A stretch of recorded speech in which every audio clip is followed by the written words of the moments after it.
So we are here today for our third topic, which is insurance needs analysis. So we actually need a calculator for this topic, and I really hope that everybody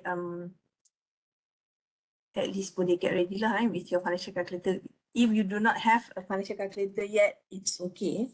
Tapi make sure by because you need that calculator for your module 4, module 3 nanti 3, 4 tak sangat lah. 3, 5, 6 and of course your module 7 nanti. Okay, anyway, so for today, because last week before Raya break, I think semua orang pun dah lupa kita belajar apa hari tu kan. Si lama makan lemang apa semua lupa. Our topic 2, we discuss about risk management, all the risk management process and all the 6 steps. So I hope that you can go back and review the 6-step risk management process. Because for today's topic, it's actually quite independent from what we had before our break. Because here we are talking about how much insurance do we need, particularly insurance, because later on when you are doing your, I think module 6, the retirement, and you will see how much actually insurance or kita kata capital shortfall that we need to cover, especially for our retirement fund.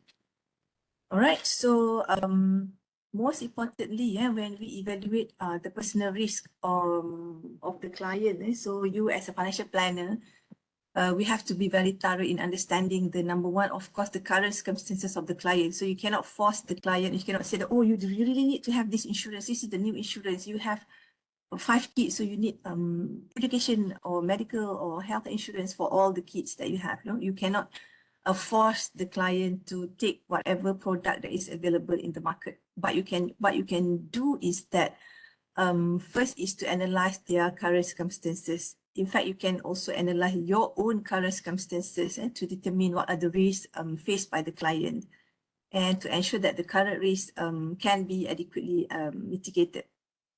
All right, so if you refer back to our second topic, I talk about risk tolerance kan. So kita boleh tengoklah who are the type of person atau the type of individual who actually carries more risk compared to the other. All right, so again, when we talk about personal risk, these include, there are actually 5 consequences. Kita akan tengok one by one later. All right, so besides the current circumstances of the client, we also need to understand their future aspirations. You know, so once we establish all the 6-step risk management in chapter 2, so now that we establish their current risk, so we need to understand what are their aspirations, what their maybe their ambitions, and what they're going to do, what are their future goals, and maybe future goals is that I don't know, maybe to have a vacation every year overseas, or maybe to go perform Hajj, or maybe to go for Umrah every year. So that would be their future aspirations, or maybe to send their kids to international school or to get overseas education. So that would be the aspiration. So we need to understand as a financial planner, what are the aspirations of the client so that we can make sure that their future goals is actually included in our financial solutions. Because once we omit these elements, so the client will not be happy, and as well as, you know, when they are giving us their future aspirations, but we did not include that in our planning, so they will be quite unhappy with that. So we need to really understand their circumstances as well as their future aspirations. Even though sometimes you might think that, macam je dia punya aspirations kan, ataupun this is not something illogical, but it's okay. You just listen to them and try to understand what their future aspirations are. All right, and then the resources of the client. So if you downloaded the earlier notes, you will not see this. I think these 2, 3 slides, but it's okay. The rest are actually similar to what I have uploaded before. But this is just the introduction to you, to introduce to you why do we need to do what we call as insurance needs analysis. And then the client resources and the arrangement of these resources. All right, so we need to understand as well, okay, if the client is a salaried individual, meaning that they are employed, or if the client is a businesswoman or businessman, they have their own business, so the resources can be different, the resources that are being used. Or maybe the client is actually very wealthy and he or she gets inheritance from the parents or grandparents. So that would be the resources of the client, and we need to understand what are the resources, where are the resources coming from, and the important issues that we have to understand the resilience of the client. If let's say only there's only one breadwinner in the family, so maybe to some extent there will be a financial issues later. And the ability to fund the financial plan, if let's say, as I mentioned before, the person or the client wants to send the children to international school, so you have to calculate how much is actually the cost. Do the clients be able to fund the plan if they need to do that? So let's say they just got married and then they want to plan to send the kids to international school. So you need to calculate how much is the cost, and are they able to find the plans? And the ability to withstand the impact of a risk or contingency materializing. So can they withstand the impact of that particular risk? So what I have explained to you earlier is that it is very important that we understand and we develop a plan considering all the risks that might be or that might affect the client. And because here we are giving them a financial solution, so we are not giving them any other advice, but we only focus on financial solution for the client. So once we have this done and you have a proper plan done, just like what you have in your module 1 last time, when you prepare your the client's net worth, so you understand the client's financial circumstances.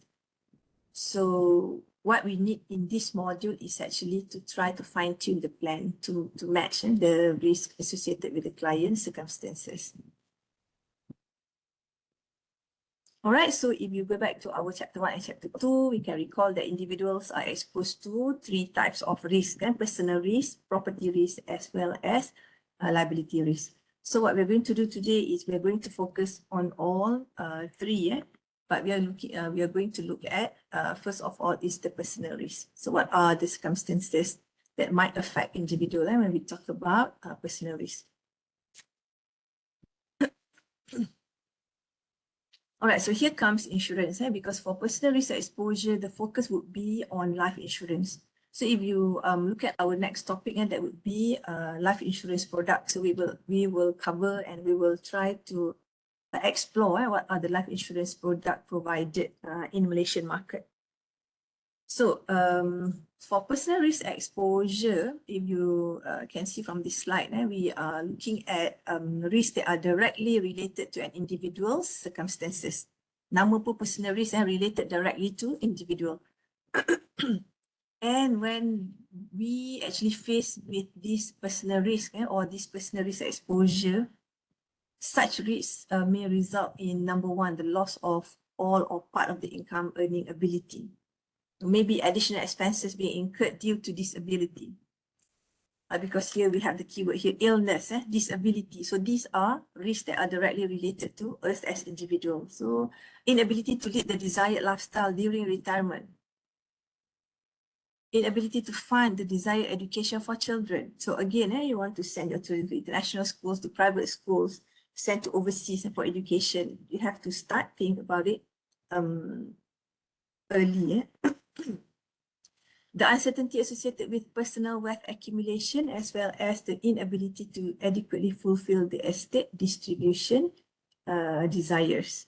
All right, so again, here we are not at the stage of wealth accumulation, but we try to preserve the wealth before we focus on wealth distribution. So bila you belajar zakat nanti, bila you belajar estate planning, so those are wealth distribution. Kita belum lagi sampai stage tu.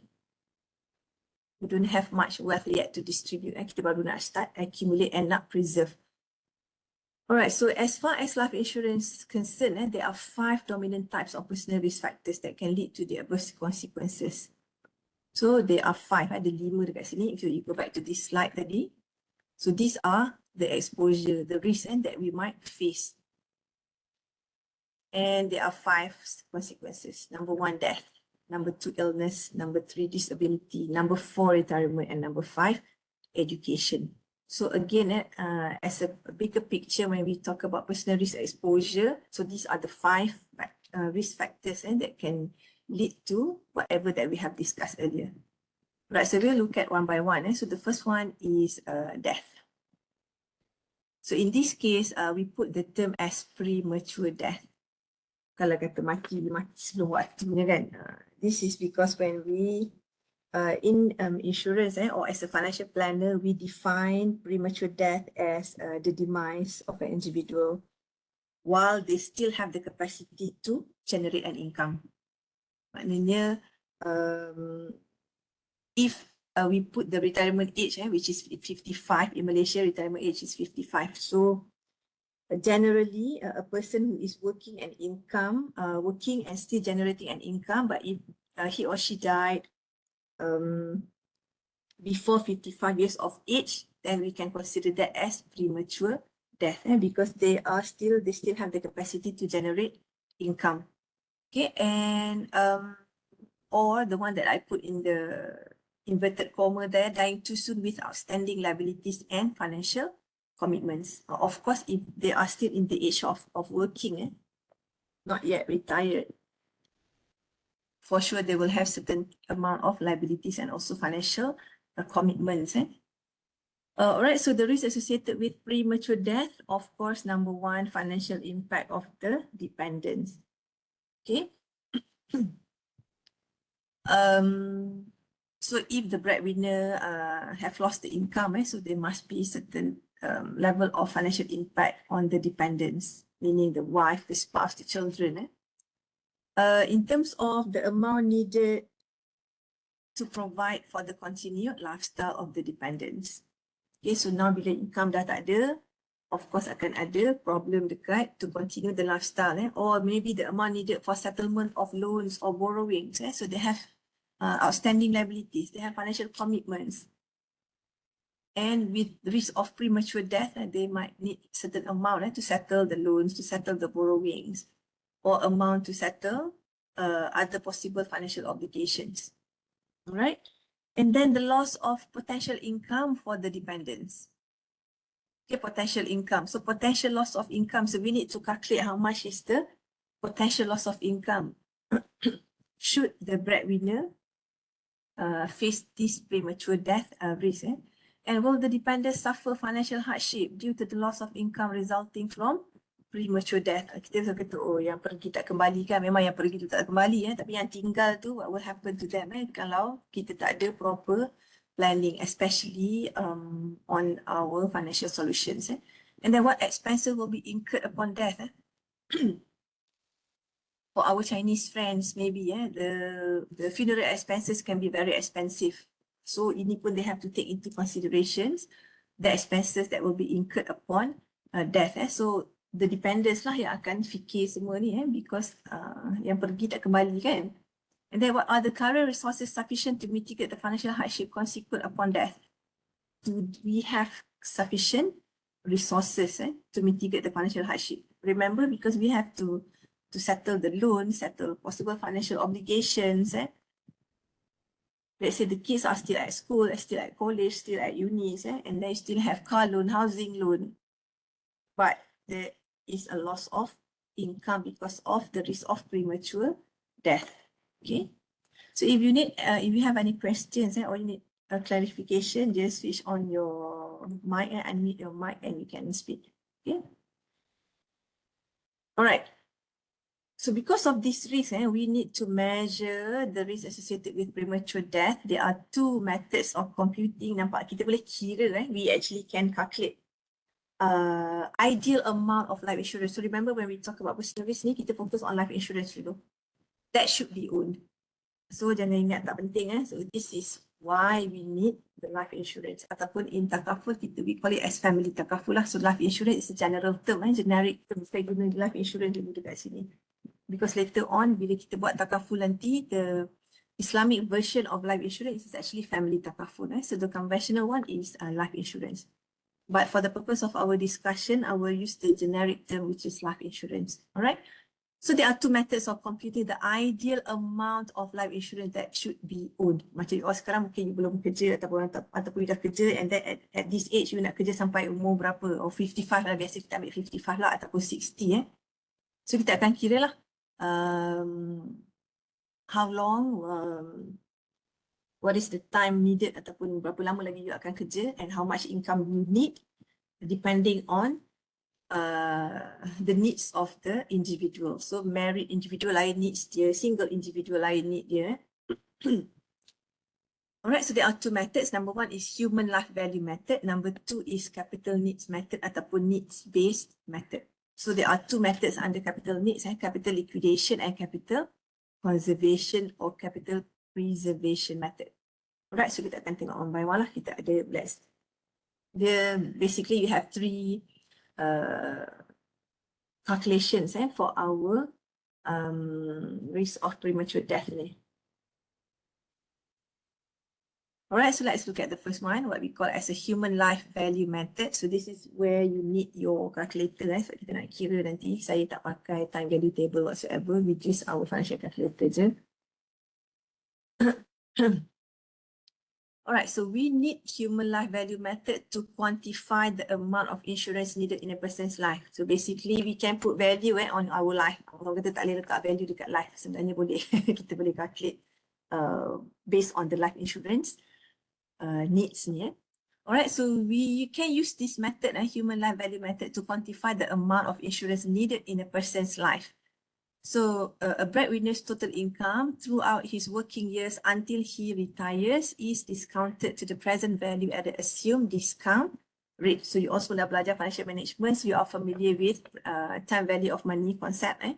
So here we are using present value and also the discount rate, and kita punya N tu tengoklah number of years, berapa lama orang tu akan kerja lagi. So there are three steps to compute. Number one, we have to estimate the breadwinner's average annual income till he or she retires. So let's say monthly the person earns 5,000 ringgit. Okay, 5,000 ringgit per year. Per month. So 1 year dia boleh dapat 60,000. So now step number one is to estimate the average annual income. Kita kira yearly. So this is average annual income until he or she retires. So lagi awal you start lagi bagus sebenarnya. Ini kalau umur dah 40 baru nak kira, you nak kerja lagi 15 tahun je, definitely you akan ada a very high capital shortfall.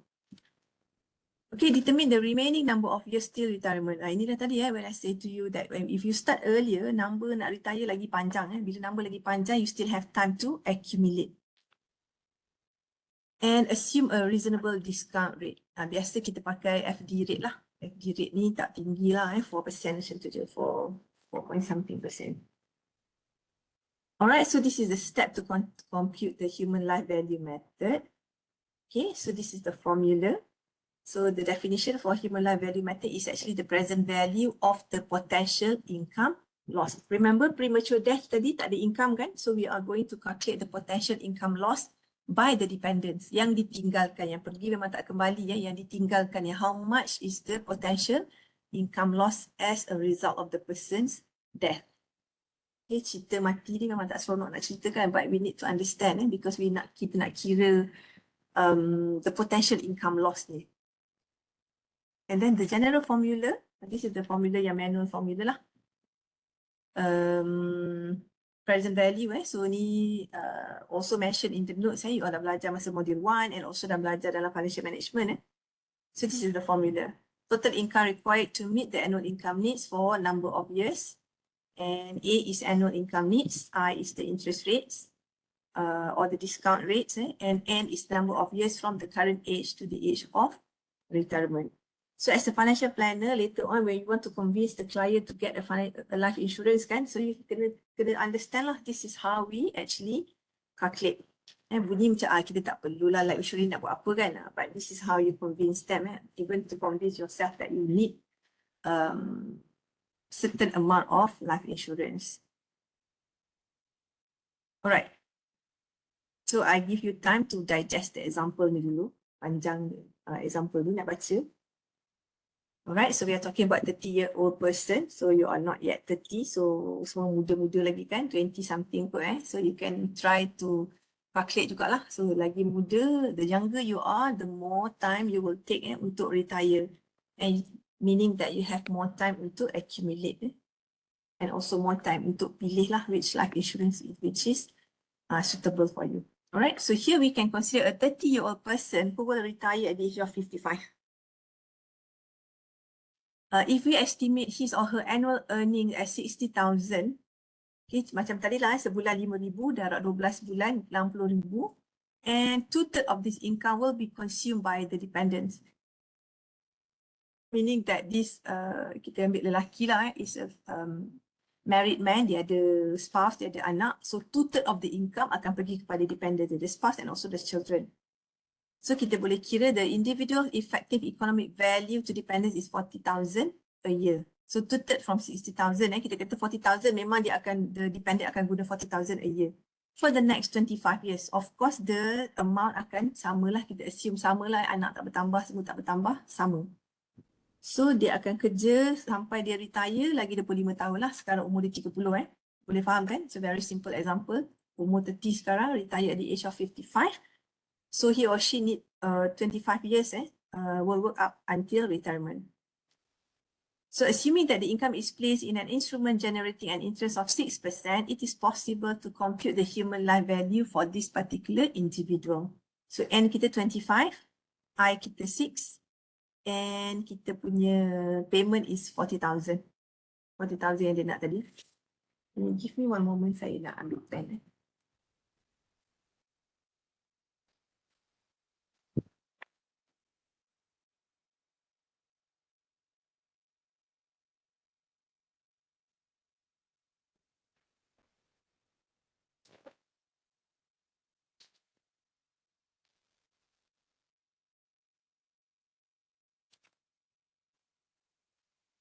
Lama kena guna pen.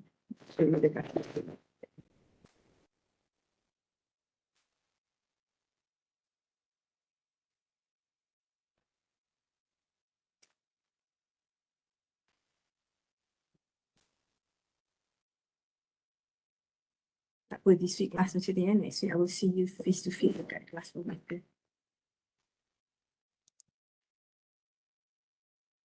Okay.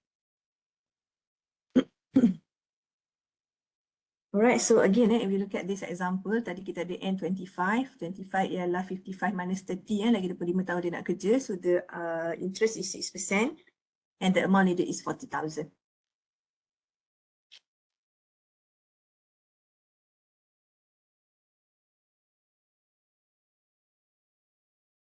Alright, so if you use your calculator, I already put to, this is the step, you pergi ke compound, you set N.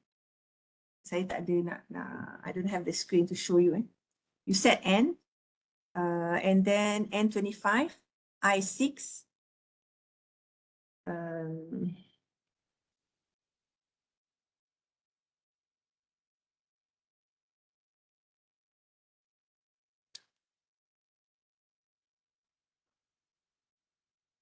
payment is 40,000. And then FV is 0. You go to PV and you solve. So I assume ramai yang ada calculator lah so that you can try to solve this. So using the financial calculator, kita akan dapat 511,334 point something lah. So saya letak dekat sini 335 511,335. Okay. So in this case, what we mean by this figure is that this is a straightforward method to calculate the amount that will be lost by the dependents. Maknanya bila orang ni mati, the breadwinner ni tak ada, so the dependents need 511,335 lagi. So kita nak kira sampai dia retire kan. Kalau dia hidup sampai dia retire, income ni dia ada. Sekarang ni dia perlukan sampai dia retire ni, how much do dia need? So kalau dia pass away before dia retire, this is the amount of income that the dependent needs if premature death occur. So 40,000 a year dia perlukan.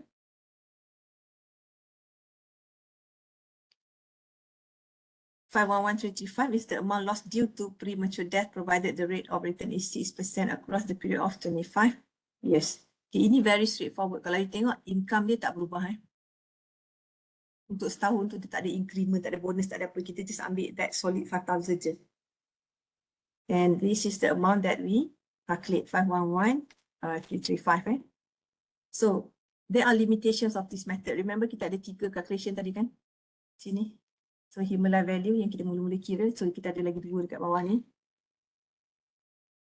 Alright, so the limitation is salary is assumed to be unchanged for the entire period. So like I said, salary tadi kita kira 60,000 per year. Kita tak masuk dia punya bonus, kita tak masuk dia punya increment. Or mungkin dia ada additional income lagi, kita tak masuk. Kita ambil constant je salary dia tadi, 60,000 per annum. And the interest rate is also assumed to be constant, which is not pun sebenarnya kan, because of the inflation apa, so interest rate kita pun might change but for the purpose of human life value method, kita guna satu rate je.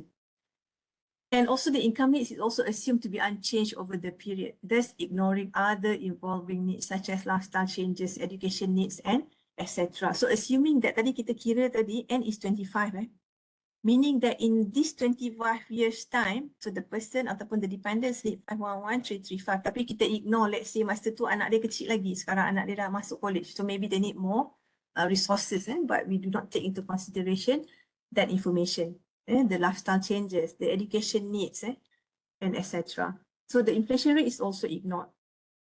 And it also does not consider the fact that the person may work or be involved in some income generating activity after retirement. Possible je nowadays, after retirement, people can go buat kerja lagi on a contract basis, on a part-time basis to fund ataupun to make sure that they have the lifestyle that they want after retirement. So dalam method ni, the human life value, kita tak ambil, we don't take into consideration all those factors. We assume salary is constant, interest rate is constant, and there is also no evolving needs or lifestyle changes. So the second method is capital needs or needs based. More comprehensive and more accurate. Sebab kalau tadi we can see a lot of limitations and for this approach,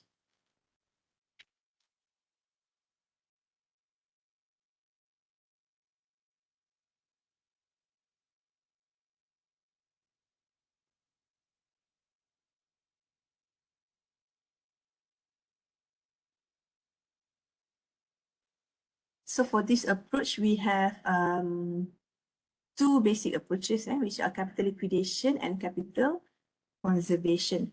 So here sama juga, the objective is actually to calculate how much income or potential income loss that will incur or that will be incurred by the dependents. So we will examine the amount of funds required to meet the income needs of dependents. Kita nak kira. So two basic approaches, capital liquidation and capital conservation. So kita boleh tengok the difference between these two. For capital liquidation, both principal and a portion of interest will be consumed in meeting the projected income needs. Meaning that if you have certain amount of capital, by the time, let's say 25 or 30 years, capital tu habis.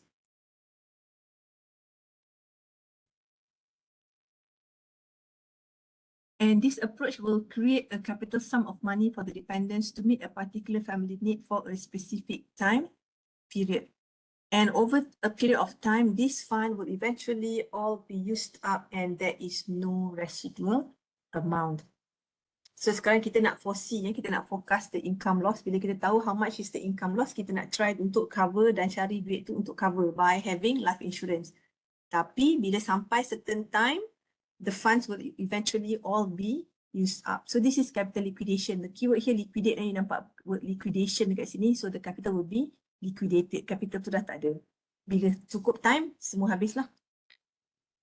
Right, so there are 5 steps. Yang ni panjang sikit because capital liquidation dengan capital preservation ni step dia sama. Cuma untuk capital preservation kita buang satu step.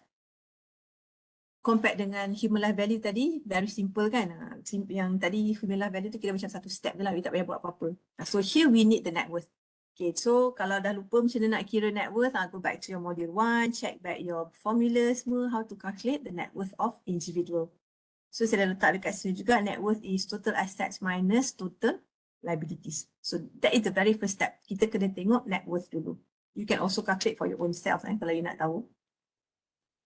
Alright, and then we need to know the capital to generate regular income needs. Ini macam kita kira dekat human life value tadi, the capital yang kita perlukan, the PV of regular income required at a specific interest rate for a specific number of years, and we can use financial calculator or PV of annuity table. Okay, ni yang saya kata ni kita dah tak pakai the manual PV annuity table ni, kita akan pakai financial calculator.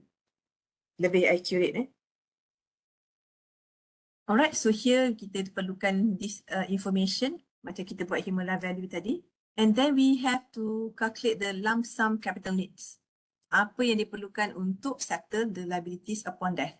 Let's say masa dia ada right now, the person have car loans, housing loans, and he or she also wants to put certain amount of emergency funds. Ini akan jadi lump sum capital need. Kita kena list down lah. Later kita tengok example. So kita akan list down what are the total lump sum capital needs. Macam ni. Biasanya sum of liabilities lah. Kita ambil all the liabilities yang dia ada. Plus any other needs to be settled upon death. Termasuklah emergency fund lah. Fund nak pergi haji apa semua tu. Akan masuk dekat dalam sini. Whatever fund that they need. And then number 4, income producing assets. Okay, you see. This is why you need the net worth kan. Sebab dalam net worth ni you can see the total assets as well as the total liabilities. So liabilities akan pergi dekat step number 3, asset akan pergi dekat step number 4. So kita akan tengok what are the liquid assets that can be liquidated. So by now you should understand when we talk about liquid asset, we are talking about savings, investment in stocks, investment in bonds, unit trust. That can be easily liquidated. Your ASB, tabung haji account semua tu lah. And also the current insurance policies also can be liquidated. You can get the cash value for that. That is income producing asset. Mana dah dapat income producing asset? Go back to your net worth statement. Semua dapat dekat dalamnya. And step number 5 is the capital shortfall. Bila tengok capital shortfall ni, you'll be very scared. The deficiencies. Meaning that kita rasa apa yang kita ada dah cukup. Tapi sebenarnya ada capital shortfall. Capital shortfall, the formula is capital need from step 2. Plus lump sum capital need minus the income producing assets. The step.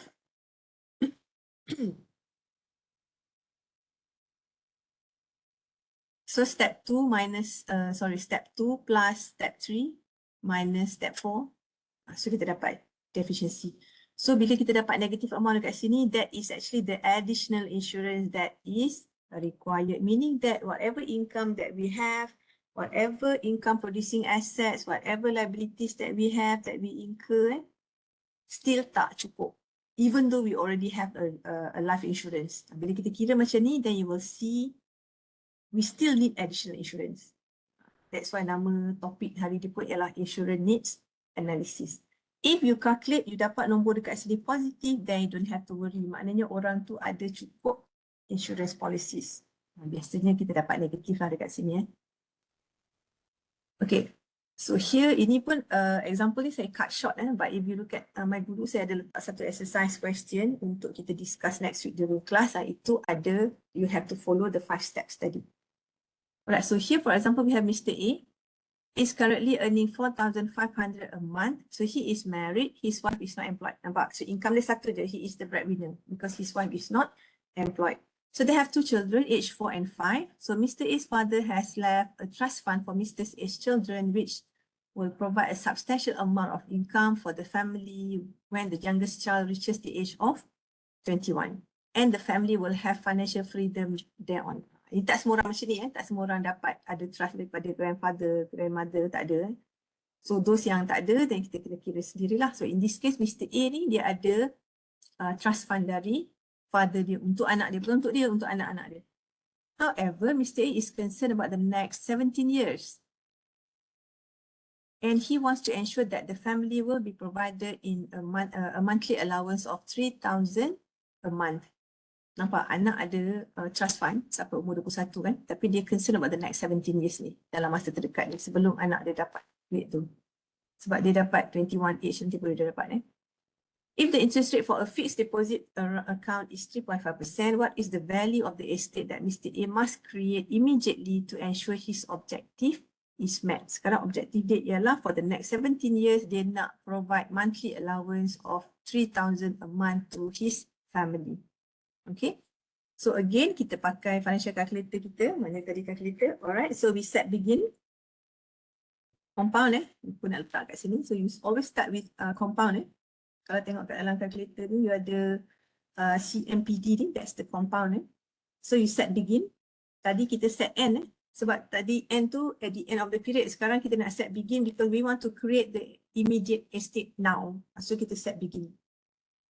So you set begin. And kita 17.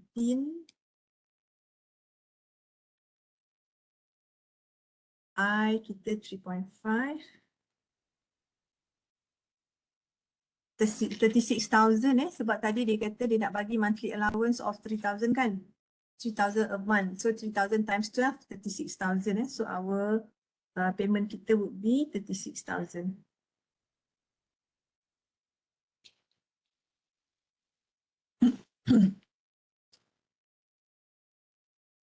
FV kita kosong. So kita nak cari PV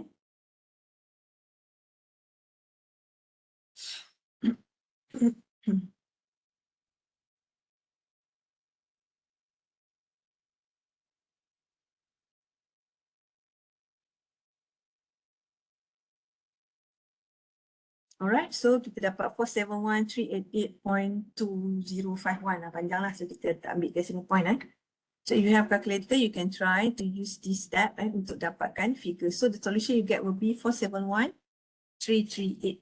So maknanya sekarang dia perlukan 471,388 if he wants to give 3,000 monthly allowance to the family for the next 17 years. Boleh faham Boleh ke ni? Rasa seseorang dia kira ni. Seseorang dia pandai. Kau kira tak? Tak dapat tadi lah. Okay. Tak dapat? Pergi kat compound. Guna calculator tak? Guna. Okay, tekan compound. Okay, lepas tekan tu pergi kat compound set dulu. Begin. Pergi dekat set tu, begin. Lepas tu, nak scroll, lepas tu turun bawah, scroll down je. End tu letak 17. Okay. Boleh guna. Itu dia Kata sama macam saya 3.5 tak? Guna arrow bawah je. I dia 3.5. Lepas tu dekat PV tu jangan tekan apa-apa lagi. PV tu biar dulu. Lepas tu payment dia tu 36,000. Dia akan keluar kosong 36. Dia akan keluar kosong. Okay. Pergi dekat payment 36,000. PMT 36.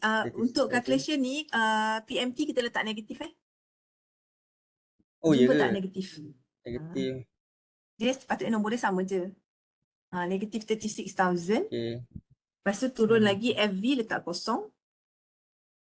Okay, lepas tu naik balik pergi dekat PV tadi. Yang PY dengan CY ni mana? PY, CY tak payah buat apa-apa, biar je. Yang tu biar kosong je lah. PY tu 1, CY tu 1 kan, biar je. PY ni macam nak bagi dia 1 lah. Okay, PY1, CY1. CY1. FV tadi kosong kan? FV kosong. FV kosong. PMT negatif 36,000. Okay, go back to PV tadi. PV. Sebab kita nak cari, sekarang ni kita nak cari PV tau. Kita nak cari PV. Pergi dekat PV tekan solve. Nampak tak button solve? Tekan solve. Yang biru tu. Dapat tak? Okay, dapat. Dapat tak? 471,388. Dapat. Alright. Okay. Dapat. So dia kena selalu guna nampaklah mana nak tekan kan. Itu lah. Banyak pula benda nak. Okay, so yang ni tadi kita letak FV kosong because nothing is left at the end of the period. Sebab kita kata this is capital liquidation. Habis. Cukup 17 years tu dah tak ada apa-apa. But dia tak perlu apa-apa sebabnya nanti anak dia bila umur 21 tahun, anak dia dah akan dapat the trust fund from the grandparents tu. So sekarang dia tengah kira So dia perlukan 471,388. Maksud 471,388 ni is actually, this is the additional insurance, ataupun kalau dia belum ada lagi life insurance, this is the amount of insurance that he actually needs. 471,388. So dia kena pergi carilah insurance yang boleh bagi dia cash value ataupun the benefit of maybe 500,000 lah untuk dapatkan 471,388 ni. Okay, boleh ya. I really hope that everybody yang ada calculator boleh cuba dan boleh kira, play around with the calculator, tekan-tekan sampai dapat. Yang ni tadi saya tak tulis dekat sini, kita nak cari PV, and then bila dekat PV ni you kena tekan solve. So akan dapatlah 471,388. Okay. So ini example ni saya cut short tau. Saya tak ikut macam sini tadi ada banyak kan. Saya cut short je, terus bagi apa yang diperlukan je. So the second method is capital conservation method. So the first one tadi liquidation, maknanya cukup 17 years tu tak ada capital dah, habis. So for capital conservation method, this is the amount of capital required to provide for the dependents for an infinite time period. Yang tadi remember case tadi sebab anak dia akan dapat trust fund from the grandparents, so dia hanya nak cari sebelum dia orang dapat trust fund tu je. After dia dapat, then dia dah tak ada masalah lah sebab budak-budak ni dah di cover oleh grandparents. In this second method, the capital required to provide for the dependents for an infinite time period, sampai bila-bila. So the difference is that the capital will be preserved at the end of the period. And this is the regular income needs formula. Total income divided by specific interest rate. Difference dia dekat capital, dekat step 2 je. Capital to generate regular income needs. So this is the formula dia. Yang ni lagi senang lah, ni you bahagi je. Yang tadi panjang step dia kan. Kena tekan calculator banyak step Untuk your capital conservation ni tak payah. Total income bahagi interest rate je. So this is the formula, annual income required divided by interest rate. Macam example tadi, dia perlukan 36,000 per year, betul tak? 3,000 sebulan tadi kan? So 36,000 per year and the interest rate is 3.5%. Using this capital conservation method, you just need the 36,000 divide je dengan interest rate, that will give us 1.028571. Yang ni payah pening-pening tekan calculator, you bahagi je terus So here dia perlukan 1.028571 million to the annual income needs, where the capital is untouched and the interest only is used. Beza dengan yang tadi kita perlukan tak banyak sebab tadi capital dia habis. Now capital dia tak akan habis. Bila capital tak akan habis, kita hanya nak gunakan the interest portion. That is why dia perlukan amount, higher amount, 1 million something. So mana satu nak pilih depending on the objective or need that has to be met. So capital liquidation tadi, the first method tadi, if let's say kita ada fixed period of time. So the risk management strategy of protecting dependents. Macam tadilah dia nak certain time dia, 20 tahun, 17 tahun, 15 tahun. Lepas tu pandai kau. Ataupun lepas tu dia dah fikir anak tu dah reach age of 21, dah boleh pergi kerja sendiri, cari income sendiri, so dia dah tak perlu tanggung lagi that dependence. Sometimes kita guna method tu because of that, to protect the dependence sampai certain age je. After that, berpandailah sendiri. The second method ni, capital conservation ni, kita nak bagi income needs for the dependents juga and also nak transfer wealth to heirs. So kita perlukan banyak lah sebab in this case, capital is untouched. Dia tetap ada capital sampai even though sampai bila-bila lah, maknanya sampai bila-bila lah, sampailah anak tu or the dependents to later facing death lah. Untuk yang first one ni tak, ni ada certain age, ada fixed period of time. The second one ni nak transfer wealth sekali. So kalau you tengok the amount, biasanya kat sini lebih banyak lah, the higher figure.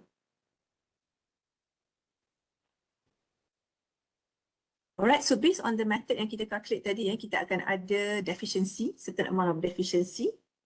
So the capital conservation approach ni biasanya greater amount of capital, macam tadi I show you 1 point something million compared to 400 something thousand je.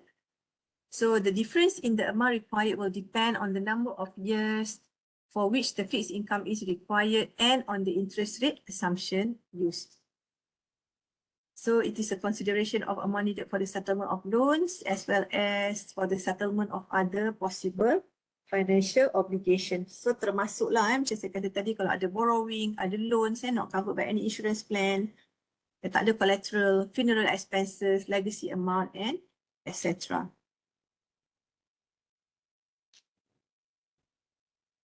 So these are the additional capital sum required at death. Capital need less the available asset. So deficiency tu. So make sure kita, so these are the liabilities ataupun capital sum yang diperlukan at death. Capital tadi yang kita kira tadi yang kita kira 1,400,000 something tu, and you still have to pay the loans, still have to pay the funeral expenses, still have to have legacy sum. Ini kalau nak bagi apa ni, to transfer the wealth to the heirs lah, nak bagi harta lagi dekat dependents, and other financial obligations or other financial desires. So what are our available assets? So savings, mungkin semua orang ada savings kan. Investment, kalau tak ada, you can start with investment now. Sekarang nak invest paling senang kan. You all kalau beraya dapat lagi duit raya, pergilah invest in gold or simpan dekat dalam unit trust. So you can do investment as well. Or maybe ramai pun yang dah ada kan, sebab sekarang I think the awareness is, compared to during my time dulu, awareness memang tak ada, and then now with the power of social media, information at your fingertips je, right? You tahu what you can do, cuma jangan terjebak dengan scam je lah. So kalau you rasa the investment is too good to be true, larilah cepat-cepat, get out of that investment cepat-cepat.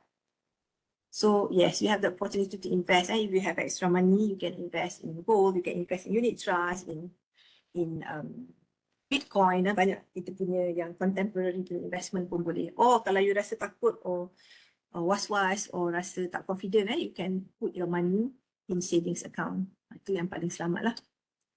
EPF, so sekarang belum kerja, mungkin tak ada lagi EPF, ataupun kalau ada kerja, ada EPF, dah start with EPF, it's okay. EPF is actually a mandatory retirement scheme for Malaysian yang bekerja di private sector. Ini government kita punya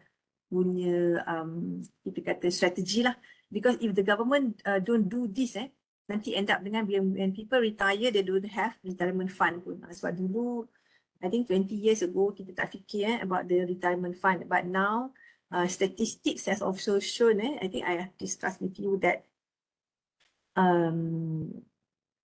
the age makin panjang, especially the ladies, perempuan umurnya lagi panjang, lelaki, dan umur basically in general pun kita kata the longevity of Malaysian makin meningkat. So lagi lama you akan hidup. So you need more money to fund the retirement ataupun to fund the old age nanti.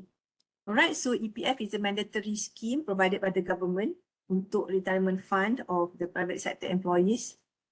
Termasuk juga current policies. So if you have your own current policies now, bagus because dah ada. Tapi kita kena kira jugalah yang kita ada tu sebenarnya cukup ataupun tidak. If you're being selfish, you don't care about the dependents, then cukup je. Sebab apa yang kita tengah kira sekarang ni is actually for the dependents. So you don't want your kids untuk, tak ada income, tak tahu apa jadi nanti kan. So you have certain planning for them, especially for the dependents. Not necessarily kids, your parents pun boleh juga. And then death gratuity kalau ada, and then ini tadilah investment, ada banyak lagi available assets ataupun investment yang kita boleh buat, but these are only some of them. So to cover this, you need this additional capital sum required at death kalau ada deficiency. Maknanya tadi when we calculate, so we have certain amount of deficiency, so you can start, maybe you can start saving, so you can start investing, or you can start with having new insurance policy. Alright, so I think next example before we go for a very short break. Alright, this is for Raymond. Okay, so we have here Mr. Raymond. Total cash and cash equivalent resources totaling 300,000. Ini pun sama juga, saya cut short je, saya tak letak lah cash dia, kereta lah, cash lah, tabung haji semua tak ada. Kita cut short je, kita terus bagi cash and cash equivalent. So you don't have to prepare the net worth statement pun sebab dah bagi cash and cash equivalent 300,000. So the amount needed to cover his family income replacement need is 60,000 per annum based on the 5-year adjustment period. Okay, dia nak 60,000 per annum. Kita punya calculation per annum ikut tahun. So the present value of the capitalized worth of family income replacement need at 6% is 287,908. Kita pakai capital liquidation approach. Ini boleh tekan calculator balik lah nak cari kat sini ya. So you can use this figure and use your calculator untuk kira. So dia perlukan 60,000 per annum. This is the PMT dia. So if the capital conservation approach is used, the amount is 1 million. 1 million ni tadi kita ambil 60,000 ni sebahagi dengan interest rate je. So the second method very simple. Tak payah ikut step yang panjang-panjang tadi. Nak tekan calculator pun senang. 1 million.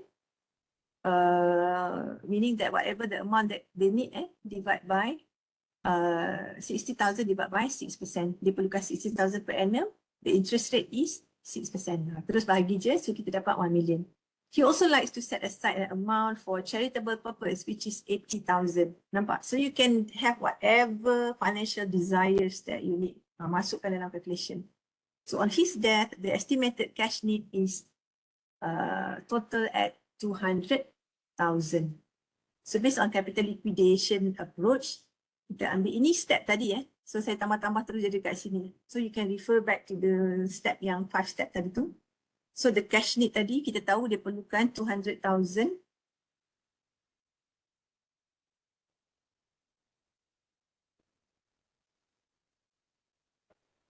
Income replacement needs tadi 267,908. Ini based on our calculation datang dari our calculator tadi. Plus legacy needs So dia nak charitable purpose. So ada charitable needs 80,000. Cash resources, this is cash yang dia ada 300,000.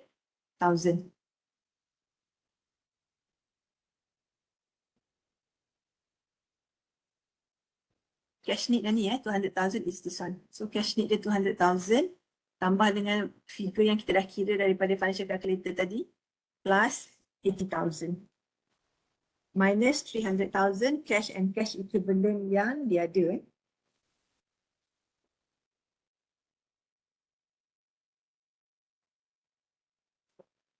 Right. So the deficient amount is 247,908. Still tak cukup walaupun dia ada macam-macam. Cash resources dia tadi 300,000 tak cukup So deficient amount is 247,908. Ini kalau pakai capital liquidation capital tu habis. Ini kalau pakai capital conservation.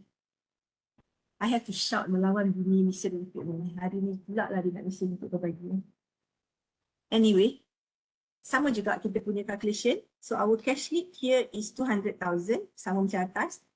Our income replacement need, sebab ini kita pakai capital conservation method yang pakai formula je tadi, bahagi je, which is 1 million, plus 80,000, sama juga tadi, dia perlukan legacy untuk charitable, minus 300,000 cash yang dia ada. So you nampak beza saya dua approach ni. Kalau yang ni tadi, capital liquidation, 247,908 je deficit dia. Tapi kalau nak pakai capital conservation, meaning that dia nak ada capital tu sentiasa ada, dia perlukan 980,000. Lagi banyak lah. So this one, sebab dia nama dia capital conservation. Capital tu kita simpan. Yang ni capital tu dah habis. Alright. So these are the needs classification lah, apa yang kita perlukan. And what are the example that you can do. So contohnya cash need is to pay final expenses. Takkan the dependents nak guna duit sendiri bayar kan, the funeral expenses semua. And then to pay off all the liabilities, all the debts. To fund important events. Contoh nak set aside duit sebelah untuk anak punya wedding. Sekarang wedding semua grand kan. So nak letak duit sebelah untuk important events. Wedding ke, pergi haji ke, pergi vacation ke. Apa-apa important events lah. Legal obligations. Emergency fund. Mesti ada juga emergency fund. Nanti tak ada emergency fund langsung, habis dia macam tu. And then religious obligation. So this is for maybe for Muslim untuk pergi haji, untuk dia bayar zakat ke contohnya. And then legacy need, fund for special purpose. Macam tadi kan ada legacy need, dia nak buat charity. Dia dah mati pun dia nak buat charity. Ataupun for Muslim ada set aside certain amount untuk wakaf contohnya. Ada legacy need. So ni semua kena masuk dalam calculation. Fund for special purpose.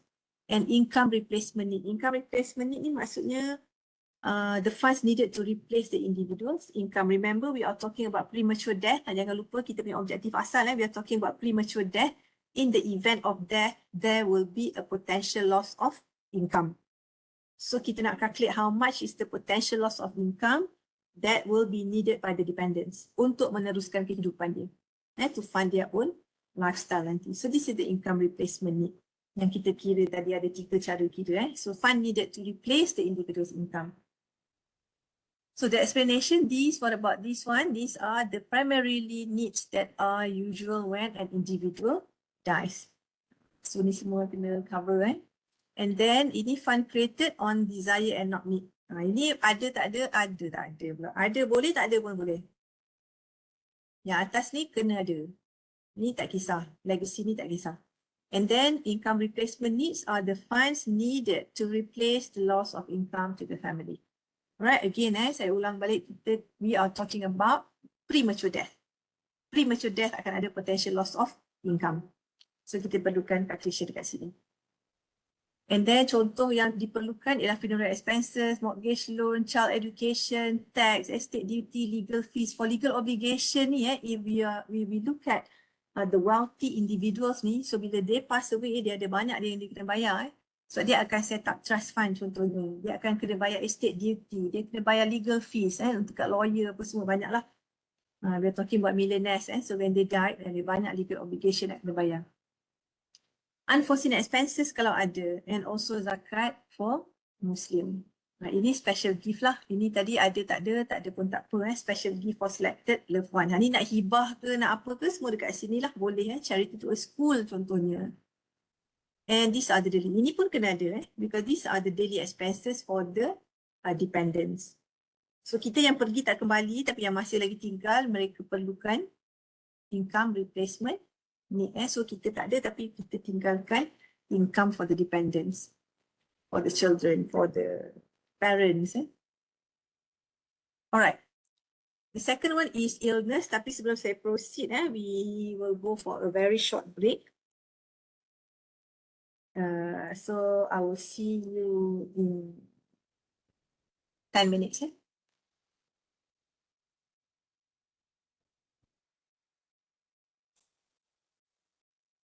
Okay, so we have looked at the first part of the personal risk consequences, which is premature death. So untuk premature death tu dia memang agak panjang sikit lah because kita ada calculation. So the second one is illness.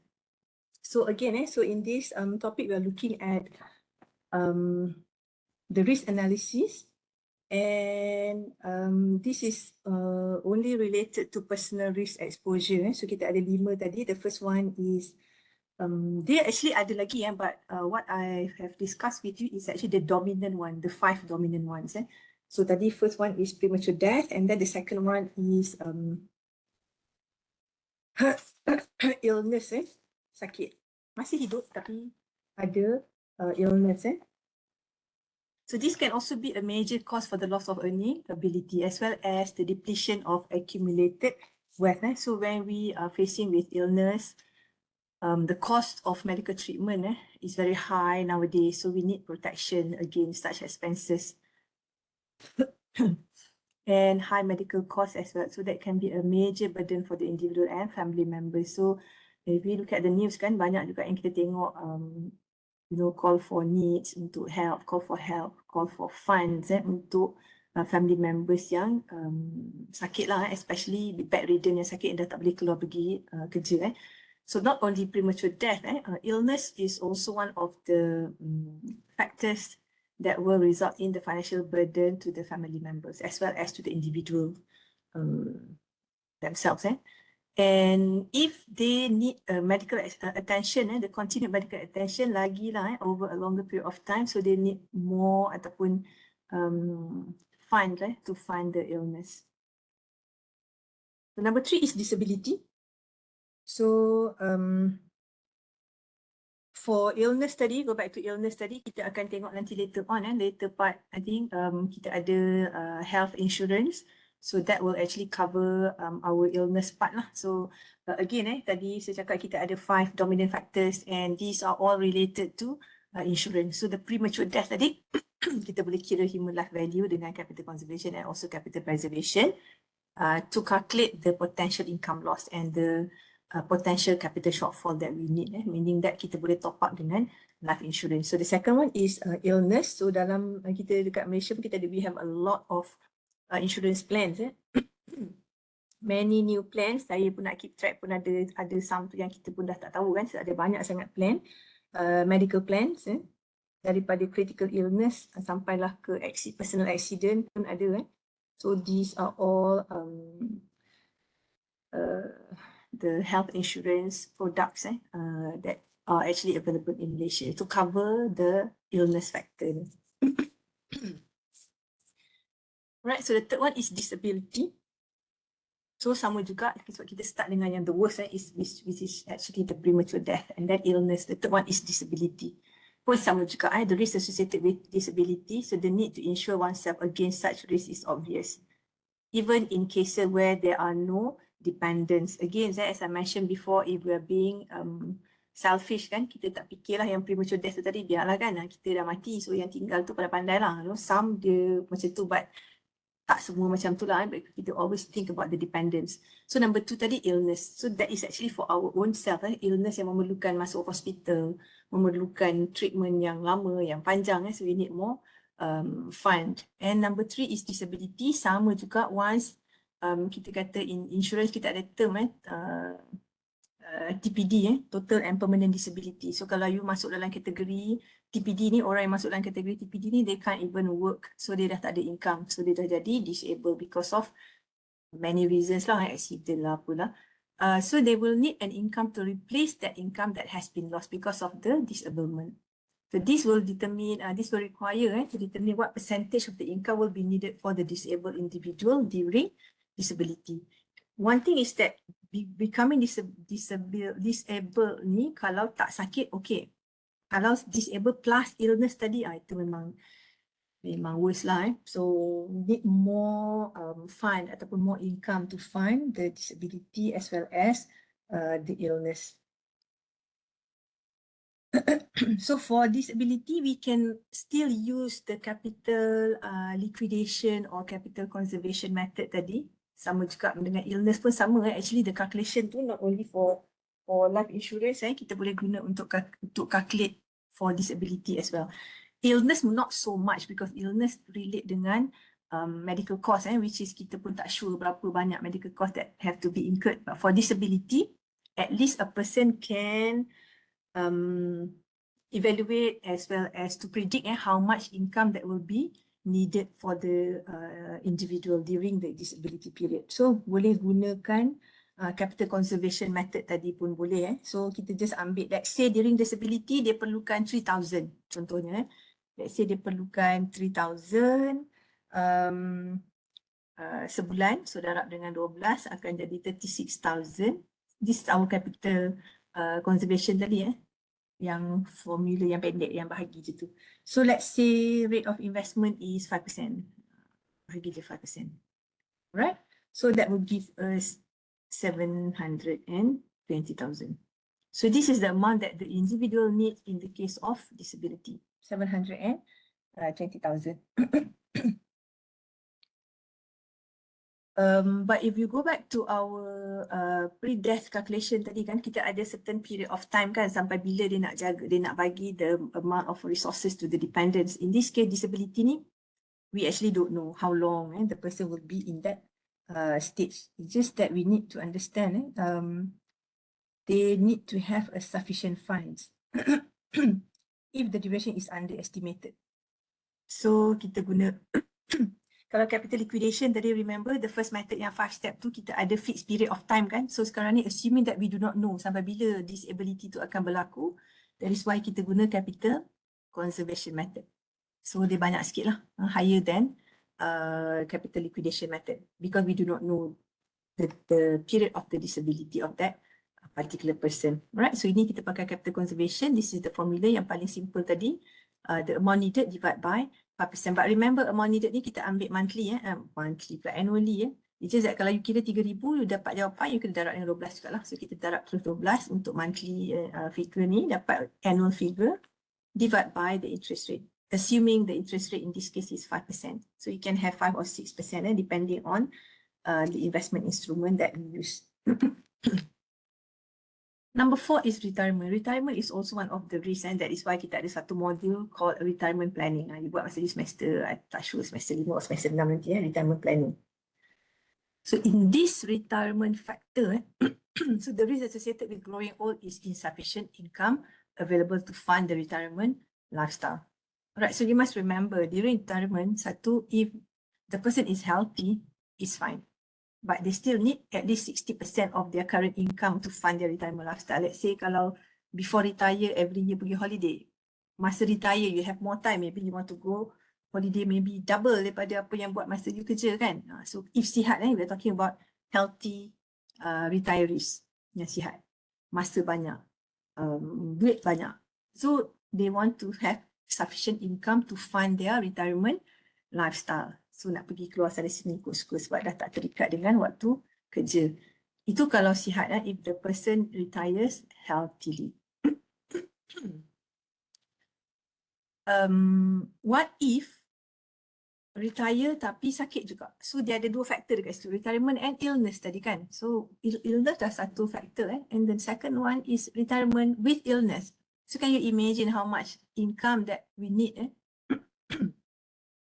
Because once we are retired, the retiree does not have the benefit of employment income. Medical benefits semua dah tak ada sebab dah tak kerja kan.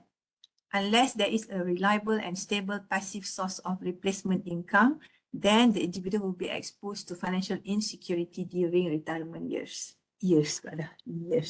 Tinggal why. So these require a disciplined attitude towards money management. I think everybody is aware because during PKP last time, during COVID time tu, masa MCO, EPF buat scheme kan, ada withdrawal scheme, banyak sangat withdrawal scheme dia bagi, and then there's the public, ada yang setuju, ada yang tak. So the rationale behind that withdrawal is that satu is actually to help the depositors kan, because this is their money. And if they lost their job, if they don't have sufficient income to fund their lifestyle ataupun nak, to fund their needs and not only lifestyle to the needs yang paling penting tu tak cukup, so they can withdraw their EPF money, which is actually meant for retirement. That is why some people disagree with that, because this is the retirement kan. You withdraw sekarang, by the time you retire langsung tak ada duit dalam account tu kan. And I think if you look at the statistic released by the EPF, I think more than 50% of the depositors tu ada less than 1,000 dalam EPF sebab dia withdraw, ada withdrawal scheme dia withdraw. And those yang disagree with that withdrawal scheme, because if you look at the dividend paid by EPF pun is actually lower during the MCO period tu. Because of that lah, sebab funding dia banyak keluar, the fund banyak keluar, you invest less. Bila you invest less, of course you will get less return. So anyway, that is about EPF. So nak cerita EPF nanti, I think ada satu topik buat kita cerita EPF ataupun nanti bila you masuk ada modules nanti you will learn more about EPF. But in this case, just to explain to you that for retirement planning, EPF can act as a saving instrument. So for a government servant, this is mandatory for private sector employees. For government servant, there is an option for you to opt for EPF juga, boleh juga. So ada pension scheme, boleh ambil juga EPF scheme. In fact, now kita ada banyak PRS, we call them as PRS, private retirement scheme. Banyak juga, you can deposit the money there. So by the time you retire, you have additional income. So these are all kita kata steps ataupun measures that can be taken to make sure that we have enough retirement fund. So kita tak tahu kan kita nak hidup sampai bila, kita nak kerja sampai bila kan. So we should have our own retirement fund. Janganlah simpan sampai tak guna langsung pula kan. So must have a balance planning lah, right? And then individuals do not have enough funds if they are solely dependent on the EPF for their retirement savings. Tak cukup kalau betul-betul bergantung hanya pada EPF, kena ada lain. And then another concern about EPF saving is that the money usually runs out within 3 years from the date of retirement. This is coming from EPF dia buat survey lepas retire, yelah, because EPF money can be hundreds of thousands or even millions kan. Dapat je duit, buat macam-macam.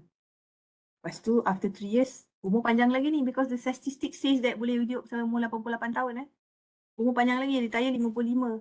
By umur 60 duit EPF dah habis. Kalau sihat lagi tak apa, then you have to find work pula untuk fund the lifestyle tu kan. Sebab EPF savings tu dah habis. Mesti ada plan to complement the EPF savings for retirement. And do not ever think that muda lagi lah nak fikir pasal retirement. No. Never too early to think about retirement. Jangan sampai umur 40 belum nak fikir, alamak nak retire duit tak cukup. Now is the best time for you to think untuk retirement planning. Sebab like I said, and these are all the factors that will affect individual, especially in their financial planning. Alright, so for retirement, ini nanti will be covered in your retirement planning module. So untuk dalam ni saya letak just the basics sajalah. What are the steps that you need to understand in doing the retirement planning. Number one, of course, is how much is required for funding the retirement lifestyle annually. So again, remember, if the person retires healthily, they might want to go for vacation, nak pergi umrah every year, nak travel, rumah anak ramai, cucu ramai kan, nak travel sana sini, up north lah pergi Sabah Sarawak, semua tu, they want to travel. Ni semua money. You can look at your grandparents, maybe yang mana yang dah retire, look at their lifestyle. What they do, apa dia buat, macam mana lifestyle dia, you boleh tengok macam mana. So they need funding for the retirement lifestyle. How much resources are currently dedicated for retirement and what rate of returns that these resources earn. So let's say macam tadi we look at this table tadi, mana? Okay, this one. Let's say this person already have all this EPF ada, savings ada, death gratuity ada, EPF or pension dia, and investment ada, life insurance ada, medical insurance ada, semuanya ada. Right, those are the available assets. So kita tahulah kalau dah ada semua ni, maybe not so critical how much resources. So dah ada resources dia. So mungkin akan perlu top up saja. And then the current inflation rate, the inflation rate is very high nowadays. So you ask the retirees dulu, retire dapat 3,000 sebulan cukup, sekarang maybe dah tak cukup because of the inflation rate. And then number of years to retirement, let's say you are umur baru 25, baru start kerja, nak retire umur 55, so you still have 3 years untuk menabung. Ataupun untuk plan, you have 30 years, lama tu untuk buat. So by the time you retire at the age of 55 ni still young and healthy. Duit pun dah ada, retirement fund pun dah penuh, dah banyak, so you can enjoy the lifestyle that you want.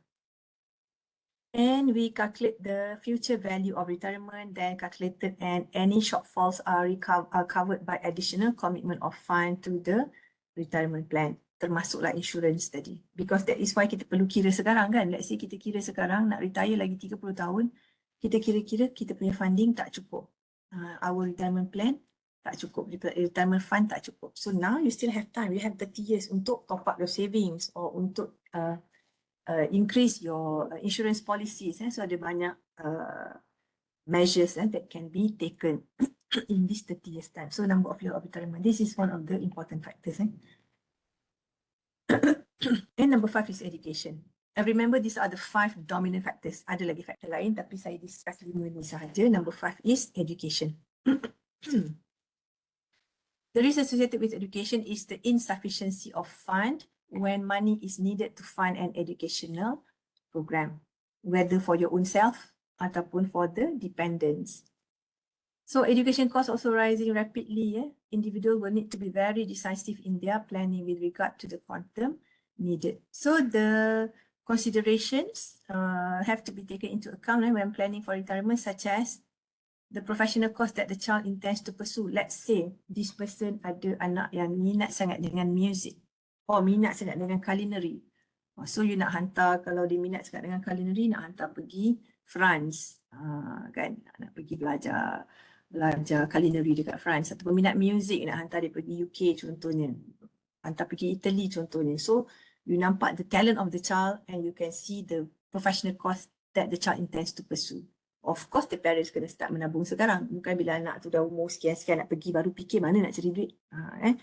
So this knowledge is actually your survival skill and also your life skill. So financial planning is actually a life skill.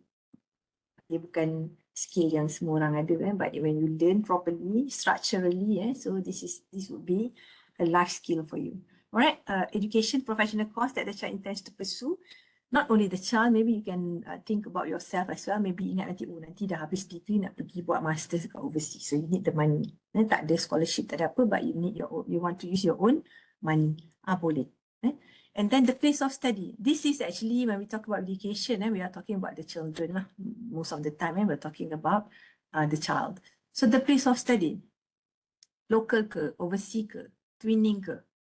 Because definitely kalau local, you kena fikir pula, okay, local ni, you want to pay the tuition fees on your own, or you want the child to go cari kerja, ataupun the child masuk ke nak top up duit sendiri and then the parents kata, okay tak apa, ambil PTPTN. Ataupun tak payah ambil PTPTN, parents will pay. Itu kalau local. Overseas, okay, kalau overseas pula, okay, you have to study very hard untuk dapat scholarship. Scholarship sekarang pun is not easy, dulu senang lah, sekarang dah susah. So you want to go overseas, definitely kena bayar sendiri. Ataupun nak buat training program, 2 tahun dekat Malaysia, 2 tahun dekat UK. So place of study is also important in planning. So now you want to plan your life kan, ini semua kena masukkan dalam your calculation tu. And then the current cost fee kalau ada. Education inflation rate, number of years remaining before the commencement of the education. So again, the child is interested in culinary. You kata nak hantar dia pergi belajar culinary, umur dia 17 tahun ataupun 18 tahun. Sekarang anak tu baru umur 7 tahun. So let's say ada 10 years for you to save money ataupun to do anything untuk dapat that enough fund to send the child to attend to the professional course overseas. Saya ambil yang paling ekstrim lah. Kalau yang biasa, kalau tak ada apa, kalau just fikir nak study local, anak saya pun saya hantar pergi local you je, tak ada pergi overseas. Because of the cost tu, pergi pergi holiday sekolah, tak ada belajar sana. Or maybe nanti during postgraduate, bolehlah postgraduate optionnya besar sikit untuk dapat scholarship. Untuk undergrad ni, very, kita kata, kompetitif. And tengok cost juga lah. Okay, and then the funding option that are realistically available for realizing the plan. Janganlah pula funding option pergi rompak bank. Tak adalah dalam tu kan. So you really have to take care of education. Even you can ask your parents kan, masa plan nak hantar you masuk USI ni apa dia fikir. Macam mana dia fikir? Fikir ke tak ataupun apply je lah UPU, mana-mana dapat, pergi. But in terms of financial solutions tu, masing-masing mungkin ada strategi sendiri. And it can be different from one to another. Alright, kita ambil Mr. A ni balik. Now you take your calculator again. Alright, so here we have Mr. A.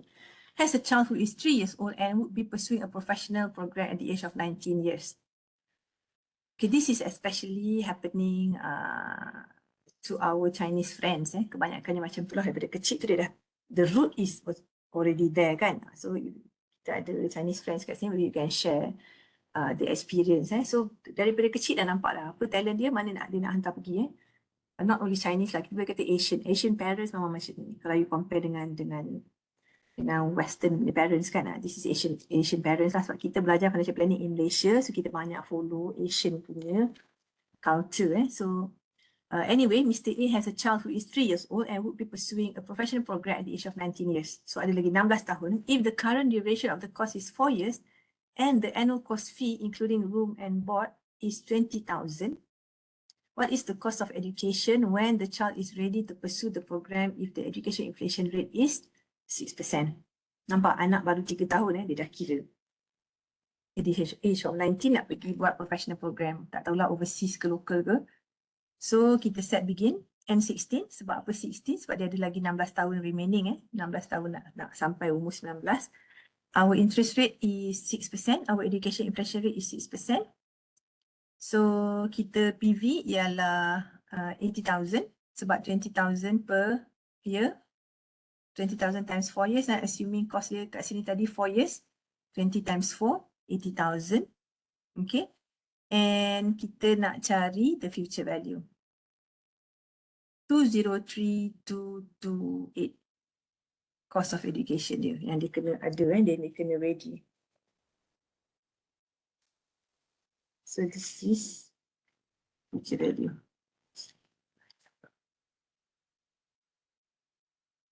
Future value. So kita solve for future value 203 228.14 lah kalau pakai calculator. Alright, so ini untuk retirement, that's why I said during retirement planning module nanti memang akan perlukan calculator excessively lah untuk kira semua ni.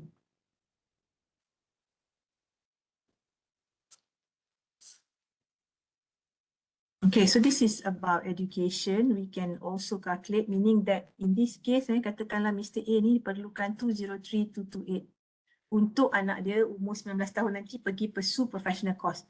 So how to get 203,228 ni? Apa dia nak buat? Maybe top up revenue savings, ataupun ambil additional insurance, ataupun pergi invest kat unit trust, ataupun pergi ambil mana-mana private retirement scheme. So kita dah dapat amount, and the plan, what should they do? This is actually based on the financial planner's knowledge untuk advice. Okay, kata Mr. A, you need 203,228 to pay for your child's education. What can you do? How to get this 203,228 in 16 years? Kerja keras lah nak dapatkan 203 ni. Alright. That is the first part. So kalau you go back to our apa tadi? Individual risk exposure, ada 3 kan? Personal, property dengan liability. So personal yang panjang, personal risk tadi, to summarize our personal risk exposure tadi, we learn about human life value method, and we focus on 5 dominant factors under personal risk, which are death, illness, apa lagi tadi? Disability, retirement, as well as education. Itu personal risk. So the next one is property risk. Property risk, for insurance, untuk property risk ni kita akan cover satu topik nanti untuk general insurance. So for insurance, for property risk, it is a contract of indemnity. So you should be familiar with the term indemnity by now. Indemnity ni maksudnya when you incur a loss, you cannot make profit out of the insurance claim. Let's say kereta lah, kereta langgar, so you claim insurance untuk repair kereta tu. You will not get any profit out of it. Tak dapat cash apa pun. You just repair kereta, kereta you boleh jalan macam biasa. That is the contract of indemnity. Macam life insurance tak, life insurance dia bukan indemnity. Dia you akan dapat duit. Tapi untuk property tak, dia contract of indemnity. Later when we learn about life and general insurance, I will explain to you the concepts for both insurance, life, and also general. So the compensation amount, it would be the insured value divided by the property value times the indemnity value. Okay, so ini those of you yang pernah involve ataupun pernah claim insurance mungkin ada some experience. So the rest kalau tak pernah lagi, so this is how we measure property risk. Termasuklah kereta, rumah. So the actual cash value is the replacement cost minus depreciation. So untuk property risk, you kena tahulah apa itu actual cash value. What is replacement cost and what is depreciation. Depreciation is, I think semua tahulah, those with accounting background, you pun dah belajar business accounting ada tu kan. So it is a reduction in value due to wear and tear. The replacement cost is cost to replace or repair the damaged property. Normally, replacement cost ni is the current market value and the actual cash value. Replacement cost divided by depreciation. Kita guna nama Mr. A dengan Raymond je hari ni, tak ada nama lain. Later kita guna nama lain lah. So if Raymond's house is worth 200,000 and to save money, he insures only 100,000 of its value. Ada macam ni so it's happening because apa, tak nak bayar insurance premium yang mahal. Value rumah 200,000 but this person insured the house only at 100,000. Meaning that they insure hanya 50% of the house value. In any accident case, the other 50% dia kena tanggung sendirilah sebab dia ambil insurance only on 100,000. So if a fire has damaged the house and the indemnity amount is 100,000, the compensation is only 50,000. Nampak? Dia tak dapat semua walaupun dia insured at 100,000, dia insured 50% je lah daripada harga rumah tu so dia hanya akan dapat 50,000. So this is the formula for compensation amount. Insured value divide by property value divide by indemnity value. So semua ada dekat dalam example ni. So 100,000 is the insured value. 200,000 is the market value of the house. And 100,000 is the indemnity amount. So the compensation dia 50,000 sahaja. Nampak? Sebab dia underinsured. Underinsured. Patutnya 200,000, dia insured 100,000. Tapi, if let's say he insured for 300,000, kerosakan tu 100,000. Yang ni tadi kerosakan 100,000. So dia hanya dapat 50,000 je. In this case, dia insured 300,000 and the damage is 100,000. Damage dia 100,000. Claim payable is only 100,000. Even where the whole house is destroyed, the maximum claims payable is 200,000. Assuming that is the market value of the house. Boleh faham Kalau dia underinsured, dia akan dapat separuh je. Depend lah berapa persen yang dia underinsured tu. In this case, dia underinsured ataupun dia insured only 50% of the house. The maximum dia boleh dapat is 50%. Tapi kalau dia overinsured, nampak? Value rumah dia 200,000 tapi dia insured 300,000. Dia takkan dapat 300,000 tu juga. Because of indemnity contract tu. Sebab kerosakan dia 100,000 je. Dia takkan dapat 300,000 claim. Sebab kerosakan 100,000. Kat sini kita akan ada adjuster apa semua yang akan tengok the damage tu. Dia takkan go up to 300,000 lah. Walaupun rumah tu destroyed, dia hanya akan dapat 200,000 which is the market value. Nampak ini jangan nak terlebih lah. So insured je at the market value, whatever value that is given to you. So overinsurance would result in the client paying more than it is necessary. Sebab apa? When you are overinsured 300,000, the premium mungkin lebih mahal You bayar 300,000 kot.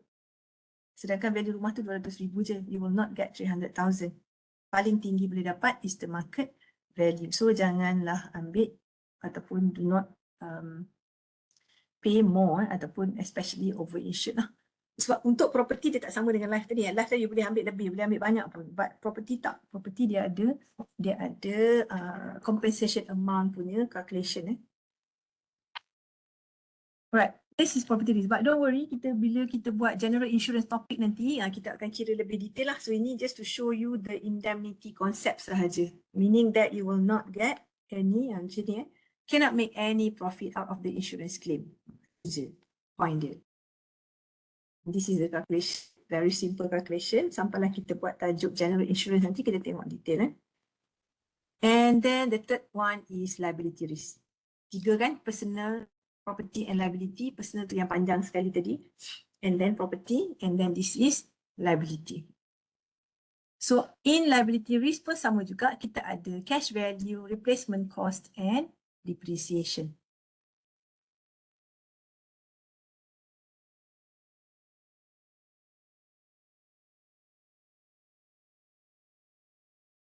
So the value of, kalau tengok dekat sini sama macam property tadi, the value of replacement cost of real property is often determined by an appraiser appointed by the insurer. So insurer dia ada agent dia sendiri untuk jadi appraiser ataupun adjuster untuk datang kira untuk datang check. So the most practical way to look at liability risk of an individual is to assume that it has no limit. So generally in dispute involving the quantification of liability risk, it is up to the legal courts to determine the true amount claimable. So ini akan decided by the court. And consideration in providing insurance solution, personal risk faced by individual are dependent on the individual's personal circumstances. Remember, go back to our very first slide tadi. Kita kata semua pun depend on the individual's circumstances. Apa baik untuk kita mungkin tak sama untuk dia and vice versa. So when we talk about individual personal circumstances, kita akan tengok juga satu or dua kategori to measure the circumstances ni. Kenapa kita kata tak sama the risk and risk exposure tak sama, because number one, for a single individual. So in this case, a single individual like yourself may be limited of taking care of yourself only, as the parent and sibling are well-to-do. Parents ada kerja sendiri, siblings ada hal sendiri, so you are a single individual. Ataupun we are talking about a single individual who is working macam you all masih lagi belajar kan. So yang bekerja ni kalau single tu may be limited to taking care of themselves only. So in such case, he or she would have to consider the risk that he is exposed to. So major risk the individual face, especially for single individual, is risk of disability, critical illness and hospitalization. Nampak death tak ada dekat sini. Sebab dia single. Kalau in the event of premature death pun dia tak ada dependent. The conceptnya is that for premature death tu kita fikirkan tentang dependent. So in this case, for a single individual, kita assume tak ada dependent. Not even parents. Let's say parents pun well-to-do, tak ada masalah. So the risk is disability, critical illness and hospitalization. Education pun mungkin tak lah sebab dah habis belajar semua kan. So you don't care, you tak ada dependent. So sekarang disability, illness and also illness. So he or she may want to ensure that there are enough funds for final expenses and to cover other financial obligations and not burden to his loved one if he were to die prematurely. Ambil hutang jangan banyak-banyak sangat. Make sure that whatever savings that you have boleh cover the financial obligations. Okay. Another scenario where a single individual has dependent parents. Let's say parent bergantung pada anak ni for income. Parents age and independent but may face financial hardship in the future due to rising cost of living. Kalau macam ni, abaikanlah ayat bawah ni. We must appreciate the fact that despite being single, individual may want to provide for his parents. Ini atas ni kejam lah, tak ada buat apa-apa kan. Ataupun memang wealthy parents tak perlu pun provide for the parents. So yang bawah ni may want to provide for the parents. So as a financial planner, you have more options to provide an integrated solution to the client. Mungkin dia kata, dia single, tak payah nak buat duit banyak-banyak kan. So the scenario can be, now you kerja, you sihat. Okay, what happen if ada illness or ada disability kan? Kena ada some plans juga. So first tadi mungkin tak ada dependent, second ada parents. The third scenario can be want to provide legacy. Untuk siblings contohnya, dia ada adik ramai, so dia nak buat something so that dia boleh provide untuk siblings who are not financially well off, boleh juga. Ataupun nak provide education fund untuk salah seorang anak buah dia, boleh juga. Lump sum contribution to some charity of his choice, pun boleh juga. Nak wakaf, nak charity, boleh juga. So as a financial planner, nampak tak? You have a lot of scenarios and options. Walaupun individu tu kata, I am a single individual. Dia bukan titik macam tu je. Ada banyak possible scenario. When we talk about general insurance, so mungkin nak tengok perlu tak motor insurance, event of car ownership contohnya, house owner or householder. Yang ni semua kita akan cover dalam general topic general insurance nanti. So don't worry if you don't understand what is house owner, what is householder, what is fire insurance ni, kita cover next topic nanti. Alright, tadi scenario for single individuals. Scenario for married individuals, lain pula. A married person obligation will be to provide alternative income for his or her loved ones, which include income for the current lifestyle, funds for the children's college and tertiary education, medical and disability plans for both individuals, and a lump sum for distribution purposes. So a married individual can be in two circumstances. Satu, husband is the sole breadwinner. Single, we call it single income family. So husband and wife, husband je kerja, wife tak kerja, ada anak. So ini adalah single income family. Husband is the sole breadwinner. Ini lain scenario ni sebab satu income je. Ataupun second, both spouses are working. Double income family. Banyak sekarang macam ni lah, double income family. Even in this category, you may find a sub-classification pula of a family with children and a family without children. I think in module 1 kita dah you all dah cover jenis-jenis family when we call it as blended family, sandwich family. So ini kalau sendiri je. Some family dia ada parents yang duduk together dengan dia. Ataupun first marriage ada anak and then remarry ada anak juga. But they live together. Ramai jadinya. Blended family. Lain pula dia punya needs sebab ramai. So the life insurance solution will vary accordingly. Kalau nak provide dia ataupun kalau nak offer dia life insurance. Alright, so let's take a case of family with a sole breadwinner.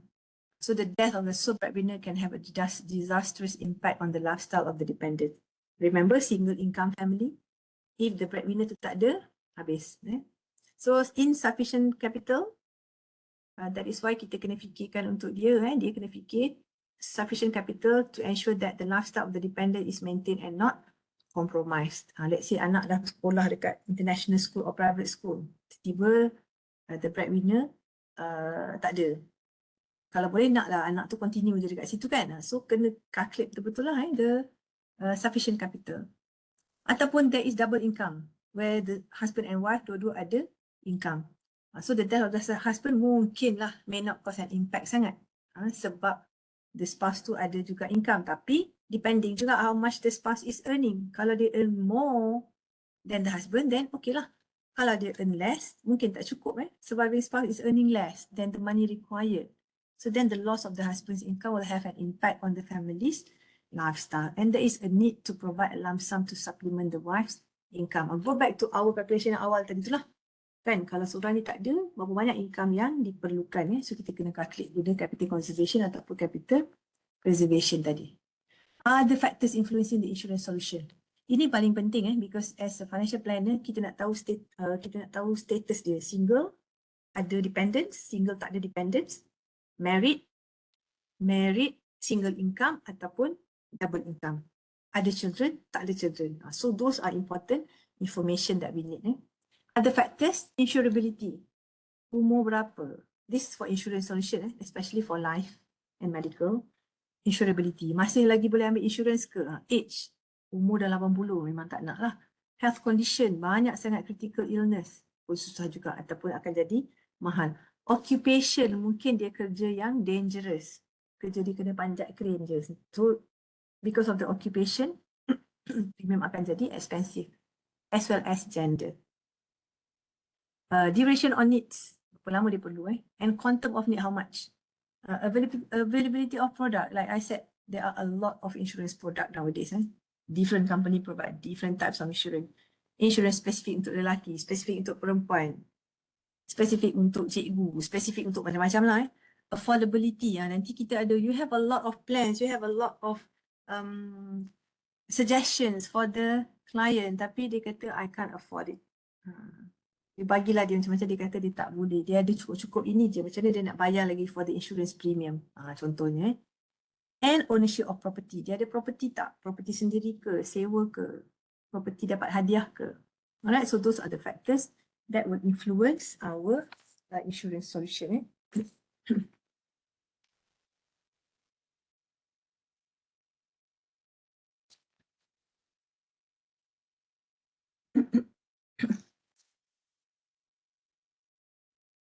Alright, next is business uses of life insurance. Tadi kita tengok individual kan, kita kata personal of life insurance. But for business individual, which means individual running a business. Tadi kita tengok individual yang salaried, yang bekerja makan gaji ni, employed. Now individual who is running a business. So the risk dia lain sikit lah compared to individual who is an employee. So kalau employee mungkin as an employee kalau pass away, let's say accident diri kerja ke, akan adalah certain income coming from the employer. Dapat pension ke, dapat EPF ke, SOCSO ke, ada. But for business individual, during death, complete loss of income. Tak ada income dah. And creditors may request for the accounts payable to be settled from the estate. Harta-harta dia semua creditors datanglah. Kena settlekan all the hutang. Disability and illness. Let's say business individual faced with disability and illness. Revenue may drop. Dah tak boleh kerja kan? Kedai kejap buka, kejap tutup. Revenue may drop. Expenses will increase. Ataupun for business individual ni, property risk, destruction of the business property.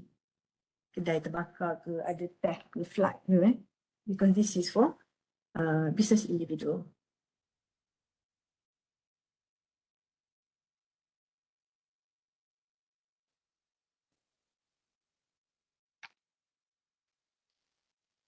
Okay, another term is that we call it as key man indemnification, which is key man insurance. This is normally happen in a company. Contohnya CEO dia, CFO dia, kita panggil dia key man, dia orang penting kat situ. Ada specific insurance to insure that key man ni, to protect the company against the monetary loss, which will arise if the key man dies or becomes TPD. In some cases, the key man ni ada life insurance untuk dia. Company tu ambil untuk dia. to ensure continuity of the business. Let's say kalau dia tak ada life insurance money tu, boleh continue lagi the business. So key man indemnification. Ini pun kita akan cover dalam general insurance nanti. So this is just to introduce to you what is key man insurance. Right? So the value of potential loss, kalau key man ni tak ada, contribution to earnings method and replacement cost method. Ini kita tak kira detail lah. And we can also use method yang kita belajar tadi tu, human life, capital liquidation, capital conservation untuk business individual juga. So not only for employee, for business individual pun kita boleh kira gunakan method yang sama. Right, last but not least, I think business insurance solutions. This is untuk business juga, ada protects business against financial loss resulting from the death of the owner. Protect the business juga. My insurance for the business bukan for orang. Tadi kita tengok personal kan, so this is for business. To protect the financial loss of the business, to protect the business in the event of the death of a key man, retention of key person, ada deferred compensation dia, transfer of the business value to the dependents kalau ada. Let's say dalam partnership kan, partnership seorang partner pass away, tinggal seorang je partner, so tapi dia nak cari maybe the dependents ke anak ke kan, untuk continue ataupun untuk transfer the business dekat anak tu. To prevent liquidation, especially in the partnership in the event of partner's death, and to preserve the value of the deceased share. So ataupun kalau partner tu disable, ada insurance plan untuk cover. So here we are talking about insurance plan, meaning that we have insurance plans for business, specifically for business. And surviving shareholders can also retain the management control to ensure equitable price for the shares of the deceased shareholder. Right, so here we're talking about business insurance lah. All right. So this is your task for next week. Hari ni tak ada soalan self-assessment sebab hari ni ada banyak sangat benda nak kena cerita. Alright. So for next week,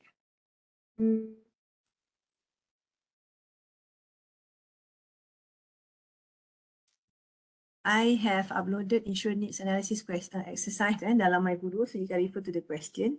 Soalan dia pendek je.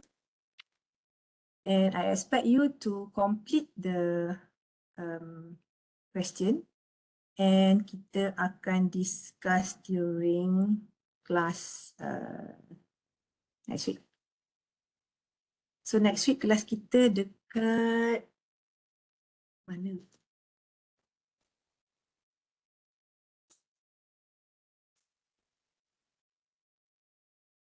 Saya tak ingat kat mana. Ya kot. Okay, so this is the question. So I give you Ganesan and Anita. So they have their cash and their liabilities. Use capital liquidation method. Compute the amount of additional life insurance that Ganesan needs to purchase. Assume a discount rate of 4% per annum and the income is received at the end of the period. Very simple question, tapi ada semualah you kena ikut 5 step tadi tu. So buat dulu and bawa ke kelas, we discuss dalam kelas nanti. Sekejap saya tengok kelas kita kat mana.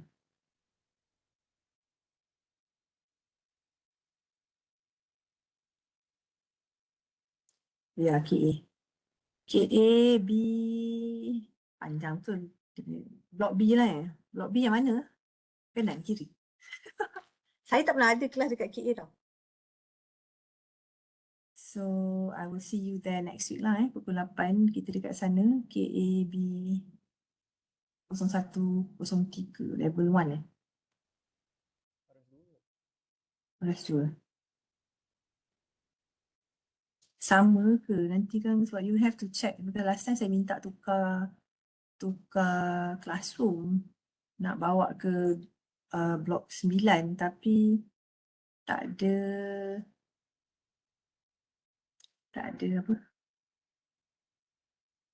Tak ada kelas kosong.